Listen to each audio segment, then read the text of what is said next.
கிறிஸ்துவில் அன்பானவர்களே, இயேசுவின் நாமத்தில் அன்பின் நல்வாழ்த்துக்கள். கர்த்தர் செய்த அதிசயங்களை காண்பதை விட அந்த அதிசயங்களுக்கு பின்னால் இருக்கும் கர்த்தருடைய வழிகளை அறிவது உத்தமம். இஸ்ரவேல் ஜனங்கள் கர்த்தருடைய அற்புதங்களை கண்டார்கள். ஆனால் மோசே கர்த்தருடைய இருதயத்தை கண்டார். அந்த இருதயத்தில் உள்ள நினைவுகளை எல்லாம் அறிந்தும் மற்றும் தெரிந்தும் கொண்டார். அவர் தமது வழிகளை மோசேக்கும் தமது கிரியைகளை இஸ்ரவேல் புத்திரருக்கும் தெரியப்படினார் என்று சங்கீதம் 103:7 வாசிக்கிறோம். இஸ்ரவேல் ஜனங்கள் கானான் பயணத்தில் கர்த்தர் செய்த அற்புதங்களை மட்டும் பார்த்தார்கள்.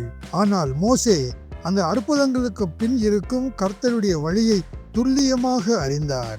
இன்றைக்கு நீங்கள் காண்கிற எகிப்தியரை இனி என்றைக்கும் காண மாட்டீர்கள். இதை மோசே எப்படி துல்லியமாக கணித்து ஜனங்களை தேற்றினான். வியப்பாக இருக்கிறது அல்லவா?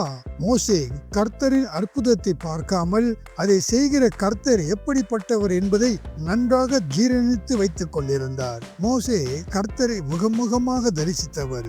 இஸ்ரவேல் ஜனங்களுக்கு கொடுத்த விடுதலையை விட விடுதலையை தந்தவரை மோசே அதிகம் நேசித்தார். கர்த்தர் எரிகிற முட்செடியில் தரிசனமான போது எரிய முட்செடி ஏன் வேகவில்லை என்று மோசே உற்று கவனித்தார். அந்த நிதானிப்பு தான் அவரை கர்த்தருடைய பக்கம் இழுத்து கொண்டு சென்றது.